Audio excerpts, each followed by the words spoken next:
Hero ఒకవైపు ఉంటాడు. హీరోయే జగన్మోహన్ రెడ్డి ఈరోజు. రైట్. సో డాక్టర్ సుహాసిని గారు, మీరు హానెస్ట్గా ఆన్సర్ చేయగలరా? నిజంగా వైఎస్ జగన్ 2019లో ప్రవేశపెట్టిన మేనిఫెస్టోని పూర్తి స్థాయిలో అమలు చేయలేదా? నమస్తే అండి వెంకటేష్ గారు, ప్యానెల్లో ఉన్న పెద్దలందరికీ నమస్కారం. ఇప్పుడు ఏంటంటే ఒక మేనిఫెస్టో ఏదైతే పెట్టారో నవరత్నాలు అన్నది ప్రధానమైన హామీయే. ఆయన చాలా బలంగా బల్లగుద్ది చెప్పారు, దఫదఫాలుగా తీస్తానన్న మద్యపాన నిషేధం. బట్ దాని గురించి మళ్ళీ మాట్లాడిన విషయం లేదు. ఇప్పుడు ఏదైతే జగన్మోహన్ రెడ్డి గారు నేను చేసింది మీకు నచ్చితేనే ఓటేయండి అని క్లియర్ గా ఆయన కూడా చెప్పడం జరిగింది. సో ప్రజలు కూడా దాని మీద ఆలోచిస్తారు. సో ఈ నవరత్నాలలో ఎక్స్టెండెడ్ వర్షన్ మాత్రమే. అది నవరత్నం, ఇది నవరత్న ప్లస్. ఇది ఏ విధంగా ఉంది అంటే ఇది ఎక్స్ట్రా జబర్దస్త్ లా ఉంది అంతే. బికాజ్ ఒక న్యూ వర్షన్ ఏది, న్యూ లుక్ ఏది, అది మేనిఫెస్టోలో. సో మొన్నటిదాకా 2000 ఇచ్చాము, ఇవాళ 3000 ఇస్తాం, మొన్న 3 ఇచ్చాము, ఇవాళ 4 ఇచ్చాము. ఇదే తప్ప ఒక ఏం చేశారు అని చెప్పడానికి ముందుకు వెళ్తున్నారు మరి జగన్మోహన్ రెడ్డి గారు. దానిపైన ఆలోచించాలి. అండ్ ఇంకొకటి ఏంటంటే ఈరోజు 2014లో ఏదైతే కూటమి వచ్చిందో అది ఎంత ప్రజలు చూసారండి ఆ పాలన. తర్వాత మళ్ళీ 2019లో ఏ విధంగా, 19 నుంచి 2024 వరకు ఏ విధంగా ఉందో అది కూడా ప్రజలు చూసారు.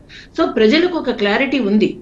అప్పుడు 2018లో ఎప్పుడైతే ఒక అపోహతో ఒక డిస్టర్బెన్స్ అయితే జరిగిందో రాష్ట్రంలో, సో మళ్ళీ ఇప్పుడు కూటమి వల్ల అభివృద్ధి తప్పకుండా సాధ్యం అవుతుంది అని నమ్మి మళ్ళీ కూటమి ఎప్పుడైతే ఫామ్ అయి ప్రజల ముందుకు వెళ్ళారో, సో అది ఏ ఎజెండా మీద ఒక డెసిషన్ తీసుకుంటారు. ఇక్కడ సుహాసిని గారు, సేకరించి తీసుకున్న డెసిషన్. ఇక్కడ ఒక చిన్న లాజిక్ మిస్ అవుతున్నారు. అఫ్ కోర్స్ ఇప్పుడు మళ్ళీ ఐక్యమయ్యాం కాబట్టి మమ్మల్ని నమ్ముతున్నారు అని మీరు ఒక మాట చెప్తున్నారు. But at the same time అదే టైంలో గతంలో ఏం జరిగిందో కూడా ఒకసారి ఆలోచించుకుంటారు కదా జనాలు కావచ్చు, ఓటర్లు కావచ్చు. ఏ విధంగా హామీలు ఇద్దరు కూడా ఒకరొకరు తామిచ్చిన హామీలు నెరవేర్చలేదని ఒకరికొకరు తిట్టుకొని పక్కొచ్చిన పరిస్థితి, విడిగా కంటెస్ట్ చేసిన పరిస్థితి కదా. ఇది కూడా ఆలోచిస్తారు కదా. నేను అదే చెప్తున్నాను, ఆలోచిస్తారు, రెండూ చూశారు. కానీ చూసిన తర్వాత వాళ్ళకి ఏం డిసిషన్ వచ్చింది?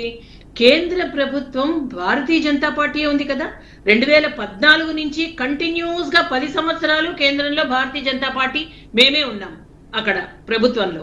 సో రాష్ట్రంలోనే మారినా సరే రాష్ట్రంలో ప్రత్యేక శ్రద్ధ చూపించి ఎప్పుడైతే కేంద్రం నుంచి రావాల్సిన నిధులు సజావుగా వస్తున్నాయో, ఎక్కడా డిలే అవ్వకుండా వస్తున్నాయో, అది ఈ 10 సంవత్సరాల పాలన అని మేము వికసిత్ భారత్ సంకల్ప యాత్రలో భాగంగా ఎప్పటికప్పుడు కేంద్ర మంత్రులు ఇక్కడికి వచ్చి రావడం చెప్పడమే కాదు, ఇప్పుడు ఎలక్షన్స్ టైంలో కూడా మోదీ గారు, అటు అమిత్ షా గారు, నడ్డా గారు, ప్రతి ఒక్కరు కూడా ఇక్కడ మేము ఏం చేశామో దమ్ముతో చెప్తున్నాము. ఇక్కడ ఏదైతే డెవలప్మెంట్ అభివృద్ధి జరిగిందో అది కేంద్ర ప్రభుత్వం చూపించిన ప్రత్యేక శ్రద్ధ వల్ల ఏ విధంగా అయితే జరిగిందో ఆ విషయం మాట్లాడడం జరిగింది. అదే కాకుండా ఇక్కడ రాష్ట్రంలో ఉన్న మంత్రులు ఏదైతే రౌడీ రాజ్యం చేస్తున్నారో, ఇక్కడ ప్రజలు ఏ విధంగా ఇబ్బందులు పడుతున్నారో ఆ యొక్క పాలన గురించి కూడా మాట్లాడడం జరిగింది. అది పూర్తిగా ఈ 5 సంవత్సరాలలో మన కళ్ళ ముందు కనిపించిన సత్యం. సో ఇవాళ ఏమీ లేదండి, మేము చాలా అద్భుతంగా పాలించేసామండి, మాకు డెఫినెట్లీ ప్రజలందరూ ఓటేసేస్తారండి, 2019 రిపీట్ అవుతుంది అన్న ఒక భ్రమలో ఇప్పుడు నేను అనుకోవడం, వైఎస్ఆర్సీపీ ప్రభుత్వ ప్రతినిధులు కూడా లేరండి నాయకులు. ఎందుకంటే ఒకసారి ఆలోచనలో తప్పు జరగచ్చు, ఇప్పుడు రెండూ కూడా ప్రజలు చూశారు. The option is before them. కూటమి చూశారు, వైసీపీ చూశారు.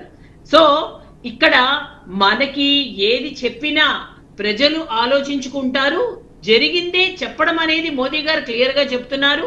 అదే కాకుండా ఈ రోజు బందర్ రోడ్ లో గంట సేపు ఇందాక కూడా చూసాం, చాలా ఎంతో చక్కని ఒక ఫాలోయింగ్ తో ప్రజలందరూ బ్రహ్మరథం పట్టారు.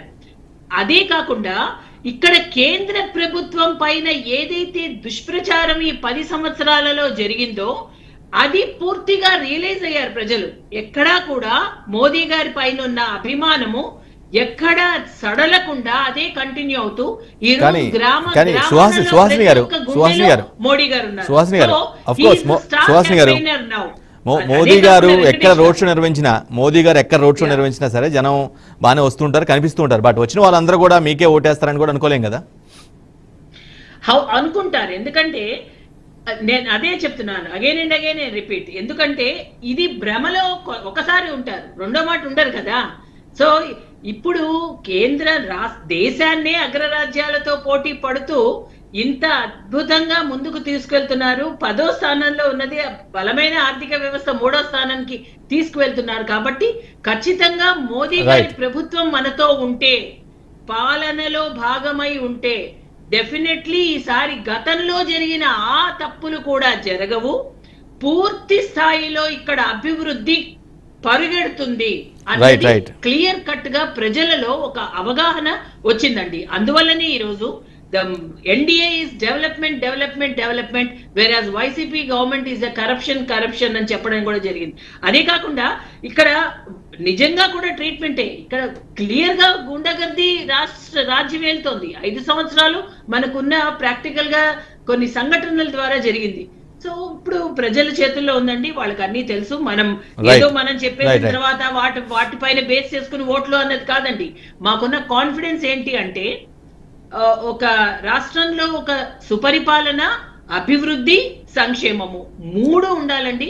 ఆ 3 కూడా ఈ 3 పార్టీల కలయికతో సాధ్యపడుతుంది అని ప్రజలు నమ్ముతున్నారు. రైట్. సప్తగిరి ప్రసాద్ గారు, మీరు చాలా బలంగా చెప్తున్నారు. మీ కూటమి నేతలంతా కూడా, మా కూటమి ప్రజలంతా కూడా మా వైపే ఉన్నారు. ఖచ్చితంగా అపోజిషన్ అంటే రూలింగ్ పార్టీకి డిపాజిట్లు కూడా రావని మీరు బలంగా చెప్తున్నారు. సరే, ఏ పార్టీకి ఆ పార్టీ డిఫెండ్ చేసుకోవటం మామూలే. నేనేమంటానంటే సరే, కూటమి కలిసింది కాబట్టి రాష్ట్రానికి రావాల్సిన ఏవైతే ఉన్నాయో, కీలకమైన హామీలు ఏవైతే ఉన్నాయో అవన్నీ కూడా ఇలాంటి సభా వేదికల్లో సాక్షాత్తు మోదీనో లేదంటే ఇంకా పెద్ద అమిత్ షానో ఎవరన్నా ప్రకటిస్తే, ఆ ఇన్సూరెన్స్ ఇస్తే ఇంకా బలంగా మీరు ఇంకా ఫోర్స్ఫుల్గా జనంలోకి వెళ్ళే అవకాశం ఉంటుంది కదా. చెప్పారు కదా, అమరావతి గురించి హామీ ఇచ్చారు, పోలవరం గురించి హామీ ఇచ్చారు, అన్ని రకాల హామీ ఇచ్చారు సార్. జనం మైండ్ సెట్ ఆల్రెడీ ఫిక్స్ అయింది. ఈ జగన్మోహన్ రెడ్డి ఇంకో ఓన్లీ 25 days చీఫ్ మినిస్టర్ అంతే. జూన్ 4వ తేదీ మధ్యాహ్నం 12 గంటల పైన